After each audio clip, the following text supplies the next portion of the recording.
Hello friends, welcome back to the channel. Today we are going to discuss about Bajaj Assured Wealth second variant, second income. दोस्तों आज हम Bajaj alliance का assured wealth गोल का जो second variant है जिसका नाम सेकंड इनकम है, इसके बारे में डिस्कस करेंगे। दोस्तों ये प्लान काफ़ी सिंपल और बहुत ही सरल है। इस प्लान में आपको प्रीमियम पेइंग टर्म चूज़ करना है, जो कि आप चाहें तो 5 इयर्स, 7 इयर्स, 8 इयर्स, 10 इयर्स या फिर 12 इयर्स, इन कोई भी एक में से सेलेक्ट कर सकते हैं। उसके बाद आपको डिफरमेंट पीरियड यानी कि वेटिंग पीरियड रहेगा, जहां पे आपको कोई प्रीमियम भी नहीं पे करना है और आपको कोई पे आउट भी नहीं मिलेगा।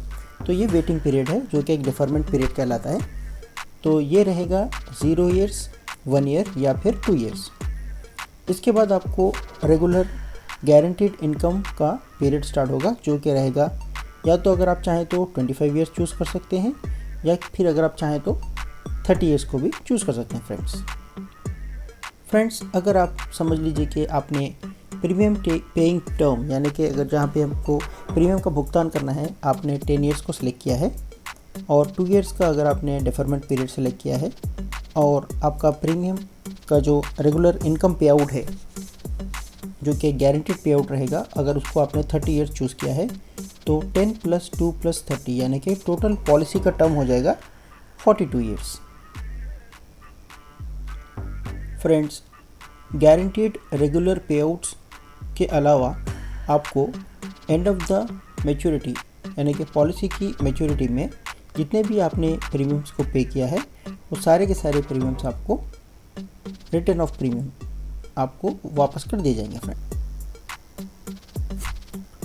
फ्रेंड्स आइए देखते हैं कि ये प्लान किस तरह से वर्क करता है। बजाज अलायंस का जो उन्होंने ब्रोचर दिया है उसमें उन्होंने एग्जांपल दिया है मिस्टर अविनाश का, जो कि एक 35 ईयर ओल्ड हैं, जिसकी जो प्रोफेशन है बैंकिंग प्रोफेशनल से बिलोंग करते हैं। उनकी एक छोटी सी फैमिली है जहाँ पे उनकी स्पाउस और 2 किड्स हैं उनके पास।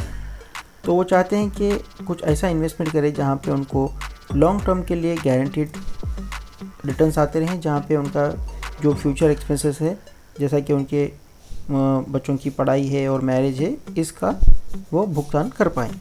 तो उसके लिए उन्होंने चूज़ किया बजाज अलायंस का अशोर्ड वेल्थ गोल, जहाँ पे वो 1.5 लाख पर एनम पे करेंगे for a period of 10 years. जैसा आप देख सकते हैं पीपीटी दिया हुआ है 10 ईयर्स, और उन्होंने टोटल पॉलिसी का टर्म, क्योंकि ये 10 ईयर्स वो पे कर रहे हैं और उसके बाद उन्होंने 2 ईयर्स का डेफरमेंट पीरियड भी चूज़ किया है और उनको रेगुलर पे आउट चाहिए for a period of 30 years. So friend जैसा 35 ईयर्स उनकी एज है मिस्टर अविनाश की और रेगुलरली वो 10 ईयर्स पे करेंगे, यानी कि उनकी एज हो जाएगी 35 ईयर्स उनकी एज है और +10 यानी कि 45 ईयर्स तक वो पे करेंगे। उसके बाद 2 ईयर्स का उनको डेफरमेंट पीरियड है, जहाँ पे ना वो कुछ पे करेंगे ना कंपनी उनको कुछ पे करेगी। तो उनकी एज हो जाएगी 47 ईयर्स। उसके बाद से for a period of 30 years कितना अमाउंट आएगा उनको, ₹1,74,000 पर एनम। तो कुल मिला के 48 जो ईयर उनकी जब रहेगी एज, वहाँ से उनको every year 1,74,000 for a period of 30 years उनको मिलता रहेगा। फ्रेंड्स जैसा कि आप देख सकते हैं कि इस इलस्ट्रेशन में मिस्टर अविनाश ने 10 ईयर्स में कुल मिला के पे किया 15 लाख और उनको टोटल बेनिफिट जो मिल रहा है वो है 4.48 टाइम्स, यानी कि उनको सारा जो अमाउंट मिल रहा है भुगतान वो मिल रहा है 67,20,000 का। फ्रेंड्स इसके अलावा इन सारे 42 ईयर्स पॉलिसी टर्म में अगर मिस्टर अविनाश को on death eight Inception ₹18 lakh, so from day 1 ये उनको इंश्योरेंस का कवरेज रहेगा। फ्रेंड्स इसके अलावा डेथ बेनिफिट में यहाँ पे उन्होंने और भी डिटेल्स मेंशन किए हुए हैं, जैसा कि you will have life cover through out the policy term यानी कि 42 ईयर्स, जैसा अभी हमने आपको बताया।